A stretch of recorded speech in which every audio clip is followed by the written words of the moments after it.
It made a huge difference when my directory profile started sounding like me. Because I think the very first one I did sounded like somebody else's idea of what a counsellor should be. And when I first qualified, it was just post-COVID, and we'd all grown our hair out because we hadn't been able to have a decent haircut. And I think I looked like somebody else's idea of what a counsellor should look like. I had a very sensible grey bob, and I was dressing very conservatively for work. And now I've given up, and I do turn up and be congruent. And I've got pink in my hair, I wear my jeans and my DMs, and my directory sounds a lot more like me. Today I'm welcoming Fee. Many of you will know Fee Hewkin from our Good Enough Counsellors group. She's a really helpful person who often contributes there. Fee's also been a member of my therapy growth group, and I've invited Fee along today to share how she's made her private practice work. And I don't know how much of her backstory Fee would like to share, but I think Fee's sort of, like many of us, not come from the easiest of starts, and Fee's really managed to make her private practice work, and I just think that's a really encouraging thing for anybody who might be thinking, I can't do it.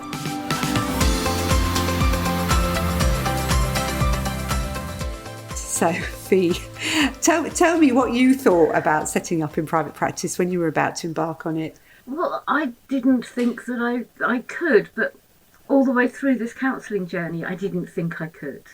I left school with 3 O-levels, and one of those was art, and it was utterly useless.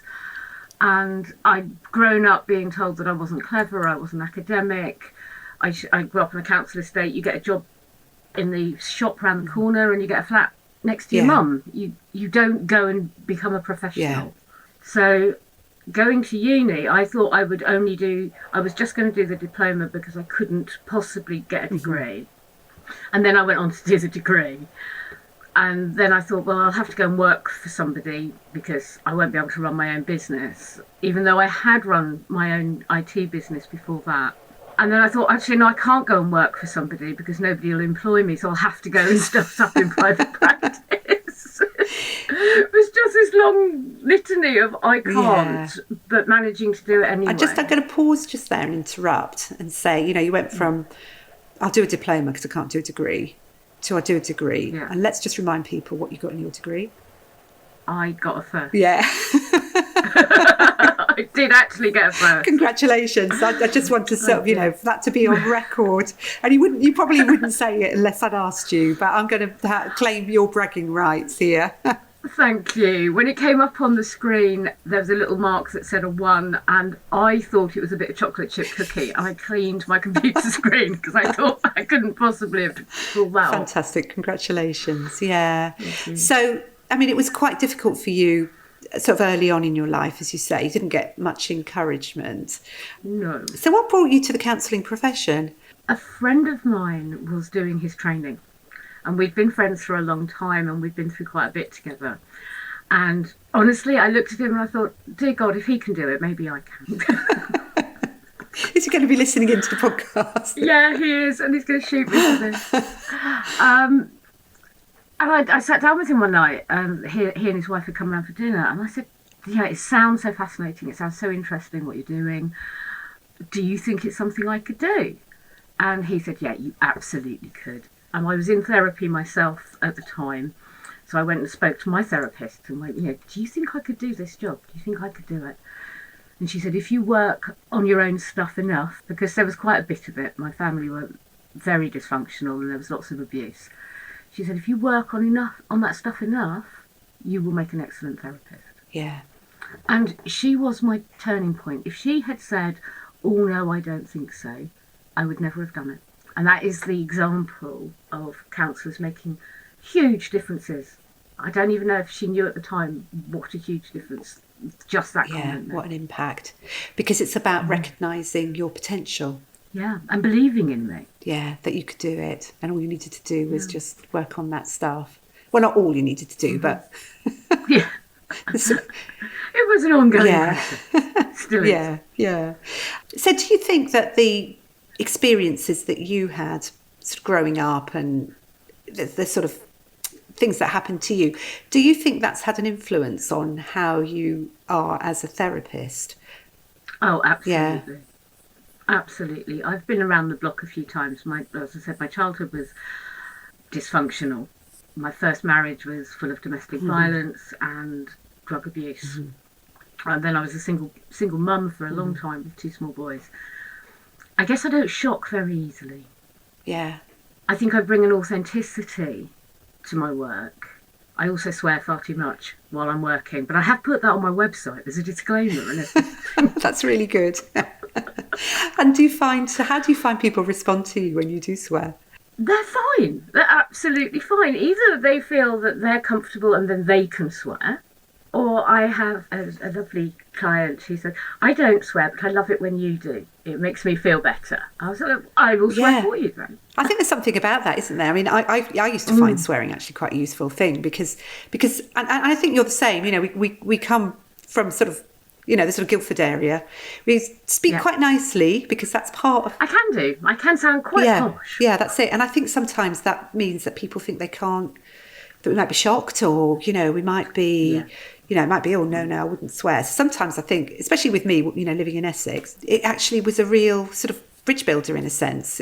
If I was prepared to swear, because people think, oh, that's all right. She's ordinary. That's it. She's normal. Despite the bit of the posh accent.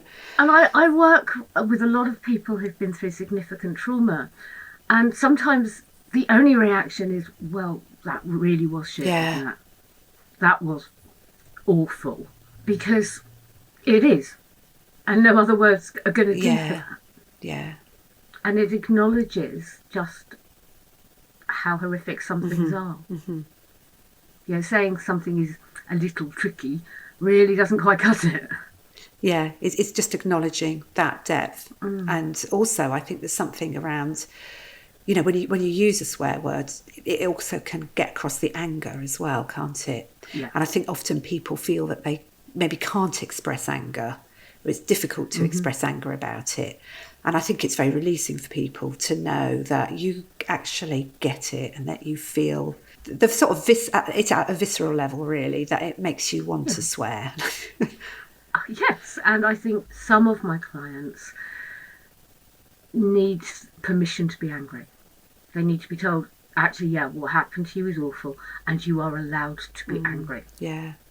Especially with women, we're socialised to not show anger, to not shout, to keep things inside, to be nice. And when we're talking about abuse and violence, it's not okay. You don't have to be nice. It's not a nice thing that happened, is it? No. And do you think there's something as well about, there's a regaining of your power as well in this, isn't there? You know, when you're able to express really what you feel, then that helps you to regain some of your power in that situation, a sense of control. Yes, it does. It really does empower. I've seen it empower people, and I encourage my clients, if they want to throw cushions or storm up and down the counselling room, and they go home absolutely exhausted and come back the following week and go, do you know what, I felt so much better for that. I feel stronger. Yeah. Because it can be a very exhausting process as well, can't it? Yeah. I know when I've had a particularly difficult counselling session, as in I'm the client, that you come away, you feel completely wiped out by it, don't you? So, Yeah. I used to come home and have to have a nap. I was working through some things about child sexual abuse, which came up at the end of my training. And I would just come out absolutely wiped out and need to go and lie down. Yeah, because it's just so powerful and so strong, having to process all that stuff. Yeah. It turned my world upside down, and I will be forever grateful for having a therapist who could hold a safe space for that. So tell me about the work. So do you work mainly with people who've experienced abuse or trauma? Who? I work mainly with people. I fell into a niche. We talk a lot, don't we, about what's your niche, and I fell into mine. Because I was having clients, even when I was training, they would sit there and say, well, there's something I've never told anyone else. And as a trainee counsellor, that makes your blood run cold. Oh no, what's coming? But here we go. And my biggest fear was that I wouldn't be I needed to be as good a counsellor for them as my therapist had been for Yeah. me. And my biggest fear was I might mess it Yeah. up or re-traumatise Yeah. them. And this happened quite often with clients saying, there's something I haven't told anybody. This happened to me when I was a child. So at that point, I went off and did some extra training with the very brilliant Dr. Mark Widdowson through the Link Centre. And it is awesome. If anyone wants to do trauma training, that is the one to go to. It is so good. And he gave me a lot of skills to be able to help people, to help them process trauma memories. And that, in a nutshell, is how I ended up becoming a trauma therapist, because, and I've still got so much to learn, but it was mainly because I didn't want to make people feel any worse. So tell me how you get clients then for your private practice, if you're working in that field. Well, I was thinking about that when you asked me to do this, and I think what I did in the first place is I did all the things. I think it's really important to get on the directories, obviously, and it doesn't have to be perfect. It just has to have your name on it and what you do, because nobody's going to find you if your stuff isn't out there. That's number one step, isn't it? So get on the directories and then have a website. And I did all the things that we talked about when I had a session. And I had a session with you, and it was like, tell all your friends, which is really uncomfortable. Yeah. I found that dreadful. I was on all the directories. I built the website. I did a lot of stuff on Facebook because I know how to do Facebook. Yeah. Just remind people what your Facebook title is. It's Fiona Hewkin Counselling, and I just kept it really nice and simple, and thought I could spend weeks trying to think up of a clever name, but just keep it simple. But I thought to keep it simple, and also we talk about congruence, don't we, and turning up and being our authentic self. Well, my authentic self is I am Fiona Hewkin. The only difference, the move I made away from congruence is I prefer Fee, but on all of my literature and everything on the website, I put Fiona because it sounded more grown up. That's maybe a bit of the old imposter syndrome coming in there. It was. Absolutely. It's like, oh no.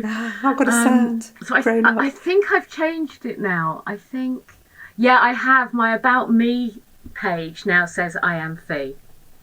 But for the first year, it said, my name is Fiona. And do clients know you now as Fee? Do they call you Fee? Yeah. So, you've got that connection. Because I always joke and say, when anyone calls me Fiona, I look over my shoulder for my mother. I used to be like that with Josephine, but I've got used to it now. So tell me a bit about sort of setting up. Was it difficult to get started? As in, did you? Because I was thinking, because you used to have a business, didn't you? You said you had a business. It was IT. Yeah, I used to teach. I used to teach IT. I used to teach people how to use Microsoft Office. So a lot of my time was spent teaching little old ladies how to send emails. It was a great job. I loved it, and that's what I was kind of doing when I decided to become a counsellor, because it was empowering people that I really loved about it. Yeah, helping people actually use that sort of stuff. Yeah. So setting up in business, I had an idea. What I got was your checklist of all the things that you need to do to set up to be a counsellor. And I just sat there with a checklist and went through all of it. Yeah. So thank you for that. It was really helpful. And I think it is in the show notes for anyone who wants to download it. So go on. So I worked through it literally step by step. I hadn't heard of the ICO, but I found it on the list, so I went and found them and I registered with them, and I just literally went through it step by step. Yeah. Because if I thought about the whole big picture, I would probably have panicked and still not have a practice. So just take it step by step. How long did it? Can you remember how long it took you to do that? How long did you get everything set up before you started, or did you just start and then? What happened for me is I was working with my local community centre, and we set up a charity to offer affordable counselling in the community, because a lot of people can't afford mental health care. So I was already doing that, so I was seeing clients that way. And then I took about, after I qualified, which was in the July, I think I saw my first private client in about the September, October time. So, yeah, So it took about 3 months. Yeah. Because, it took me that long to work out how to build a website and host it. Because although I taught people how to use Word, I had no idea about hosting a website. Yeah. So I was going to ask you about that, how you actually set it up. Did you use a particular service or? I used Wix because it's easy. Mm-hmm. Wix isn't great for a search engine optimization. It's not great for getting you on the first page of Google. Yeah. There used to be a joke in IT circles, is how do you hide a website? Put it on Wix. Oh, really? Yeah.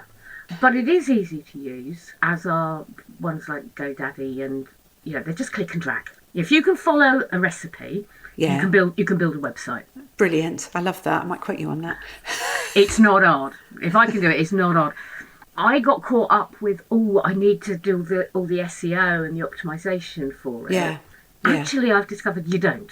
You really don't, because what you need is a link. Most things that come up, when you search counsellor in my area into Google, you will get one of the big directories. You will get counselling directory, psychology today, possibly the BACP. People then find you and use that to go to your website. That's it. Yeah. So you don't need to be on the first page of Google with your website. I lost a good 3 months of my life trying to understand SEO that I will never get back. I remember you telling me about it. Yeah, I was very impressed with you doing it. Yeah, I don't think it made any difference though, Jo. Oh, right. To be fair. But you are blogging though, aren't you? That's one of the blog. things you do. Yeah. How's that gone for you? Is it difficult to get started on blogging? I love it. Yeah. And it wasn't hard to get started because I have a lot of ideas, a lot of passion, and I like writing. So I think with any kind of marketing that you do the bits you like doing. Yeah. If you don't like writing, don't try and do a blog. Go and do pictures on Instagram. Yeah. Or a podcast. Yes. I like writing, so I do blogs. That's it. And do you find that people will refer to your blogs, when they phone you up or get in contact with you? Yeah, I've had quite a few people say, I read your article and it really struck a chord with me. And I'm then sitting there thinking, I wonder which one they read. Yeah. Because I've written quite a lot. Yeah. So it's like, I'm really glad you liked it. What bit in particular did you like? So they might give me a clue. Yeah. Because that might give you a clue as to actually what's going on in their life as well. Yeah. So for me, it was about doing all of the things, and working on the marketing was a case of if I chuck enough mud, some of it will stick. Yeah. And you found that's worked. Yeah. And you got in contact with me, didn't you? Because you wanted to improve your directory, I think. That was it. The first one I did with you was the how to write your directory. Yeah, because I really, like most people, I really struggled with it. I found it very helpful. I didn't have the trauma thing happening at that point. Yeah. It was just starting, I think. So you talked about writing for your ideal client. Because when I first started, like most people, I would have taken anybody who had enough money to pay me. Absolutely, yeah. And we still do, yeah. Yeah. I've still got to put food on the table. But this was about writing for your ideal client. What did your client need? What does your client want to hear? And one of the things that was very useful as well, apart from that with you, was I had an old uni friend of mine and we swapped our directory drafts and went through it to find, I'm not even sure I can use the words that we used on your podcast, but to find the counselling terms. Yeah, the psychobabble, I tend to call it. Yeah. Well, we called it something else. It was quite rude. It begins with C and ends with P, probably. Well, yes. To just find the stuff that just sounded a bit up its own backside. Yeah. And asking ourselves, how many people actually use the word congruent in real life? People don't, do they? No, we use it in counselling all the time. Yeah. So she was there going, why on earth have you put I am congruent? No one's going to know what you're talking about. Yeah. So it's quite helpful to have that second pair of eyes on it. Yeah. And we went through looking for those counselling terms that we'd spent the last 5 years learning and stripping them out. So if Ellen is listening to this, thank you for that, love. I do appreciate it. And what difference did it make to your practice once you'd got that directory written and sorted out? It made a huge difference when my directory profile started sounding like me. Yeah. Because I think the very first one I did sounded like somebody else's idea of what a counsellor should be. Yeah, that's And really interesting. when I first qualified, it was just post-COVID, and we'd all grown our hair out because we hadn't been able to have a decent haircut. Yeah. And I think I looked like somebody else's idea of what a counsellor should look like. I had a very sensible grey bob, and I was dressing very conservatively for work. Yeah. And my directory entry sounded like that person. And now I've given up, and I do turn up and be congruent, and I've got pink in my hair, I wear my jeans and my DMs, and my directory sounds a lot more like me. You've just got that freedom and confidence to be yourself. I think it takes a little bit of time. Yeah. It does take confidence, doesn't it? Yeah. Yeah. I think we're very scared at the start, aren't we, of doing something wrong. It's terrifying. Well, I think so much depends on it, doesn't it? Because, you know, we put everything into, I'm going to start up in private practice, and then we sit there waiting for people. And it's a really horrid, sort of scary time, isn't it? It is very scary, and I remember thinking nobody will ever come. And if a client left, that would be it. I'd never work again. But I do remember getting my first client booked in. Yeah. And doing a happy Snoopy dance around my living room. Fantastic. And how did it feel to get paid by your client? Oh, that was so weird. It was so weird. On one hand, it felt great to get paid because I've trained for years to do this. Mm-hmm. And on the other hand, it felt dreadful taking money off them. Yeah, Because really interesting.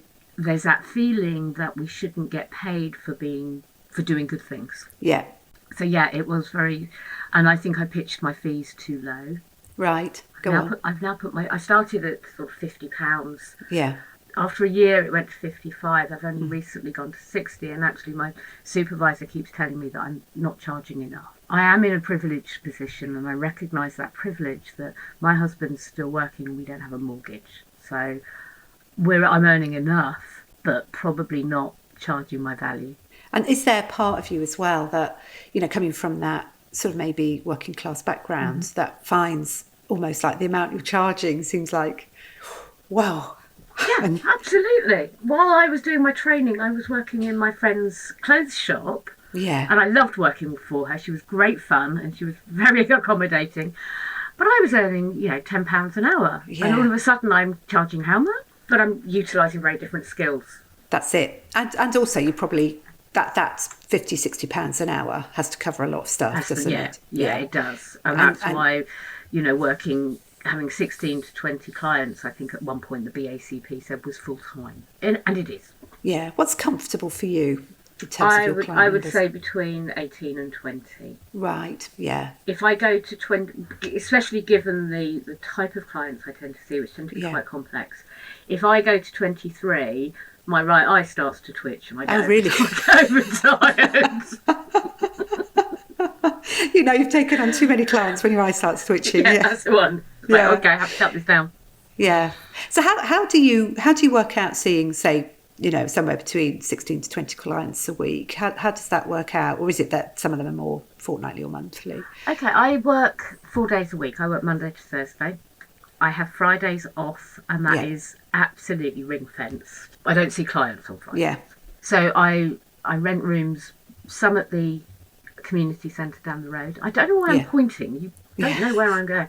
So somewhere down, I work in the community centre down the road and I rent a room there. Yeah. I also rent a room at a lovely place called The Eaves in Hazelmere. Oh yeah, I've heard of that. And they have rooms, Hazelmere, Godalming, Farnham, Guildford. Yeah. Yeah. So that's all very tasteful, rather posh at The Eaves. We quite like it. And they have very nice biscuits.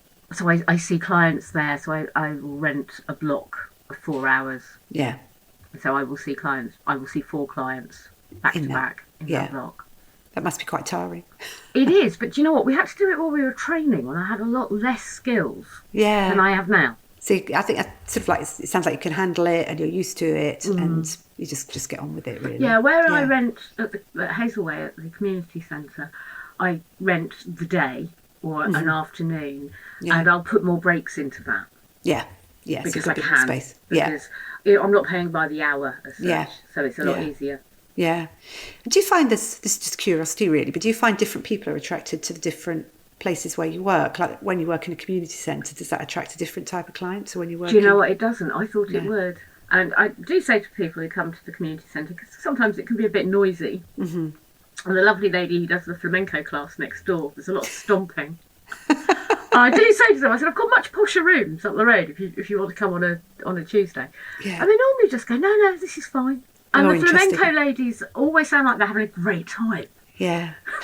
You can hear the old castanets going off in the background. Yeah. And stamping and living them. Oh, wow. Amazing. So I thought it would attract different clients, but it doesn't seem to have done. Yeah. And I think it's really interesting, isn't it? Because people are coming to see you for you. And I think we worry so much about, what does our room look like? Is it quiet? Does it look as though it's run down or whatever? But people actually, well, put it this way, they found out enough about you that they think this is the woman for me and I want to see her. If you have that therapeutic relationship and that sense of safety, it's nice to have a nice posh room, but it's not essential. And I think there's something around you're actually almost establishing that relationship with them in advance of the first session with them, because people are getting to know you, because you're putting your authentic self out there. People actually get to know the real Fee. And I think that goes a long way to helping people feel comfortable with you. I hope so. And I also do a free 20-minute assessment call. And I know some people don't like doing free anythings, and they don't like... But it works for me because it gives us a chance to sound each other out. Yeah. It allows them to see who I am and whether they'll feel comfortable with me. Yeah. And it gives me a chance to work out if I can be of help. Is there anything you found difficult about being in private practice? Balancing my workload. Because when I first started out, I meant to say I did some EAP work as well. Because the pay's dreadful, but at least it's some pay. Yeah, that's it. I would do that of an afternoon online. And at that point, it becomes very easy to overbook yourself and have too many clients. And that's when the eye starts going. Right. And I realise that 23, 25 clients a week doesn't work for me. The other thing I find difficult is it can be all-consuming, especially in that first year. Yeah. It was all I thought about. Yeah. It was all I talked about. Yeah. In terms of what I was going to do next and this course and that course. Yeah. And it can be quite difficult to keep a balance. I'm very lucky I ride my friend's horse. Yeah. I was going to say, what do you do? Yeah. I ride an opinionated, flouncy Spanish horse called Chiquita. Yeah. And she keeps me. She is the definition of being mindful. Because you have to be... Because I have to be present. Otherwise, she shoots off round the common. And I'd still be doing laps round Thursday Common now. Yeah. So, and my friend Sam, who owns her, she's very supportive of what I do, and she knew me through my training. Yeah. But we just go out and we talk about the horses, and we talk about life in general and lots of other stuff. So it's nothing to do with work. And you have to talk about how you have to muck her out as well, don't you? So, oh, yeah, because everybody loves shoveling horse poo in the pouring rain. Yeah. Because this winter has been brutal. Yeah, I bet. But there's something very grounding about that, I should think. Well, technically, yes. Depends how cold it is, Jo. So do you find sort of like... this is more of a sort of personal question, really, but do you find that you carry some of that stuff that your clients tell you? Because all I was thinking was I used to sort of dance a lot to try and get it out of my systems. I was sort of wondering if you're sort of basically shoveling shit, if that sort of helps with that sort of process. It does. Yes, I do carry it. Mm-hmm. I try not to, but you can't not. Mm-hmm. You can't hear some of the things that we hear as therapists and not be impacted by it. In fact, I'd suggest if you're not impacted by it, you might be in the wrong job.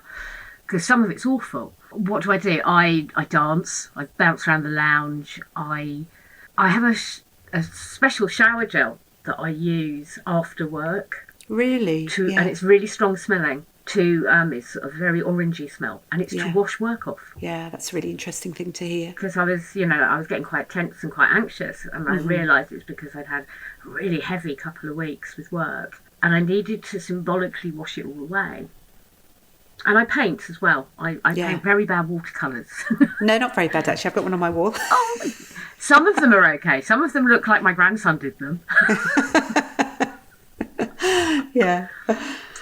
So that's really helpful because, again, it concentrates the mind. It shuts the noise down. I've recently been confirmed as having ADHD, and I've realised that's what the noise is. Yeah, sort of like this constant chatter. Yeah. It's just stuff all the time. So painting, writing, anything that keeps me focused shuts the noise down.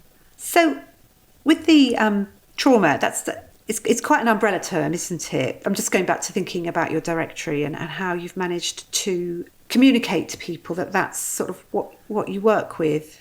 Do you sort of talk about abuse, or what sort of things do you say? I'm a bit careful about it because I know that for me, I knew I'd had an abusive childhood and that it wasn't good. I had blocked the fact that I'd been sexually abused, and that only came to light for me many years later. Right. In my directory, I just say to you, did you have a difficult childhood? Is the impact of that still affecting you now? Yeah. Would you like to talk about that? And do you find that you appeal to mainly women, or do you get a whole range of different genders? I do have mainly female clients. I do have some male clients, and some non-binary ones. Yeah. But it's mainly women. We have a long history of patriarchy, and women are the ones who end up coming to me. So do you find as well that you're working with people for quite a long time because of the sort of nature of the work? Yes, I do. Quite often 2 or 3 years. Yeah. And some of my clients might be here for even longer, and I'm here for as long as they need me to be. Some people come, we do some, if it's a one-off trauma, if it's something like a car crash or an assault, whatever, we can do that. We can actually sort that and help them process those memories really quickly. In 6 weeks, they're going, I feel great. Brilliant. All right, give us a shout if you need me again, and off they go. Yeah. And that's fantastic. But very different to... That acute trauma is very different to sort of complex trauma. Yeah, the stuff that's childhood. So, have you got any advice to anybody who's starting out, do you think? Believe in yourself. You can do more than you can possibly imagine. Yeah. Just keep putting one foot in front of the other. Yeah. Do all the things. Get your list. Work through the list. Yeah. It will work. I am in an area, we're just south of Guildford. This place is awash with therapists. If you put my postcode into counselling directory, you come up with something like 130 therapists. Not that you've counted them. All of them. All of them. You can do it. You can do it. I think it would be very difficult to stop a job and then start private practice and make a living straight away. If you're the sole earner, that would be hard. Yeah.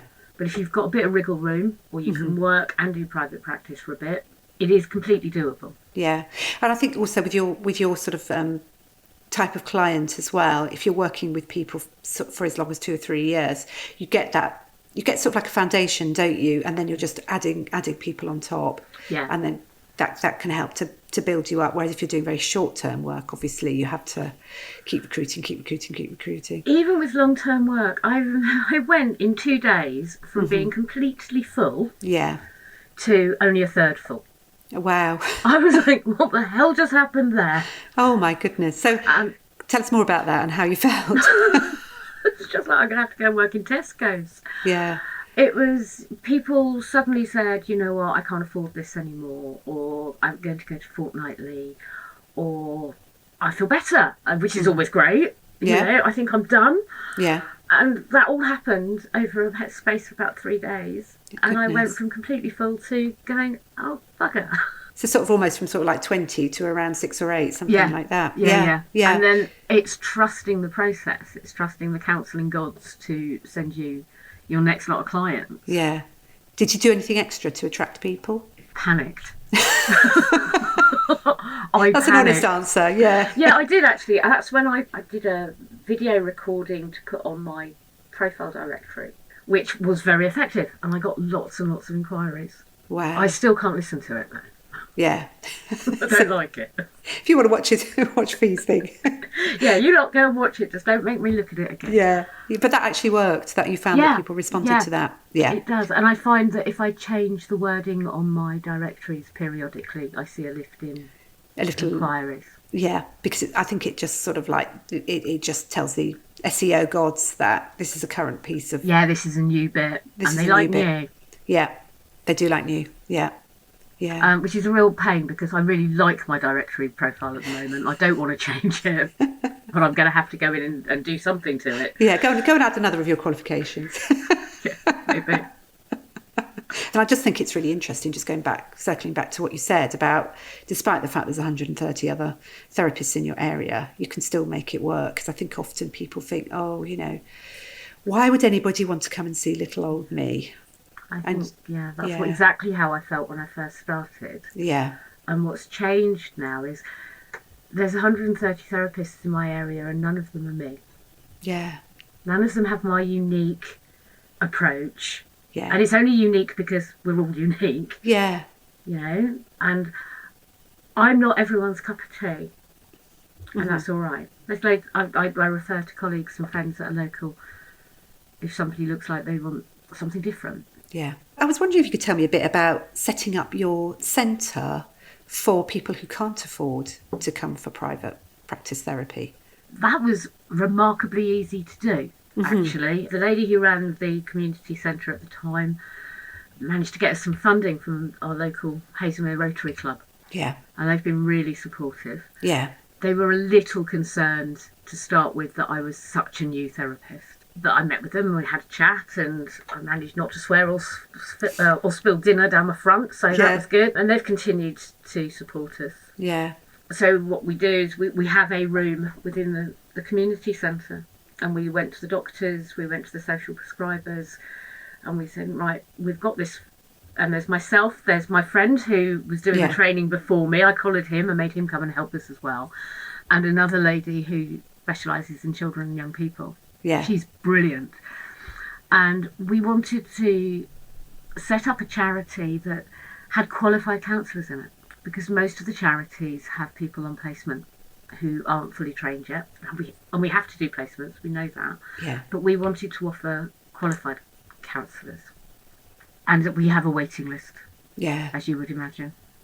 We're hugely oversubscribed and we periodically have to close the waiting list. Yeah, because you've got so many people on the waiting list. I don't want people sitting on a waiting list for a year. Yeah. It's not fair. Yeah. So it's better to say to them, sorry, we've just got no availability at the moment. Yeah. Yeah, let them go somewhere. See if they can find somewhere else. So we do that, and all four of us work 4 hours. We do 4 hours a week for Hazelway. Yeah. We get paid 30 quid. Oh, so you do actually get paid? We do get paid. We don't get paid a lot, but we do get paid. Yeah. And the clients make a donation of what they can afford. And some people donate 40 quid, some people donate one. So it's not dependent on their income. No. They can just come along. They're not asked. Is it only for people up to a certain level of income, or is it just it's anybody? For anybody. It's for anyone. And we just say to them, if you're in work, we would suggest a donation of £30. But if you can't afford that, we can discuss it. And people pay what they can afford. Yeah. And how does it work in terms of sort of like assessment and stuff like that? Would you see them? Is it just that their name comes to the top of the list and then you just go through a normal assessment, or do you assess what them we before they do come on is the we list? assess them before we put them on the list. Yeah. So if we get them come in, Paul and I will split that between us. One of us will call them or do a Zoom call, do an assessment, and if we can be of use, then they go onto our waiting list. Yeah. If we can't, we then signpost them onto. Yeah. Yeah, because there are some things that they're either outside of our competencies as therapists, or they're just not suitable for therapy. Yeah. Yeah. So we then refer back to GPs or. Yeah. So that's sort of quite good in terms of your knowledge about what's going on in the local area as well, I should think. It's really useful. You get to know. You get to know a lot of people. Yeah. And the strangest thing is I went to the local food festival, which was at the end of my road on the green. Yeah. And somebody went, "Oh, I know you. You're on Facebook, aren't you? You did that counselling lark." Yeah. And I just froze and went, "Yeah, yeah, okay." It was so strange. I mean, you haven't mentioned the Facebook page very much, but people really like your Facebook page as well, don't they? I have a surprising amount of followers on there, which takes me by surprise all the time. I think it's because you're really real and you're you. Yeah, I think so. Yeah. I post things that make me go, ooh, and that then generates through. And I do it on Facebook because I understand Facebook. Yeah. I get it. I do a little bit on Instagram, but I don't really get it. And it's not as good as a lot of other people. Sometimes it just sort of can help signpost people towards you if they're looking. But I think, you know, there's a lot of people who are still on Facebook, despite what everybody says about Facebook. You can make Facebook pages work, I think. I live in a small town. The entire town runs on Facebook. Yeah. You know, our local cafe near the Eaves where I was this morning, that was shut for the day. Everybody knew because he put a post up on Facebook. Yeah, so you know, if it doesn't happen, if it's not on the Hazelmere Community Board, it doesn't happen. So you're probably known as the Hazelmere counsellor, or one of them. One of the Hazelmere counsellor people, yeah. And I got my picture in the local rag because I went and accepted a cheque from the Rotary. That was so odd. Really was. All of a sudden I'm sat in the grounds of some wonderful park and I've got a hot air balloon and I'm in my best clothes collecting a cheque. Wow. It's trying not to spill my dinner down my front. Yeah. but hopefully what you've done is enough really from what you're telling me. It seems to be working.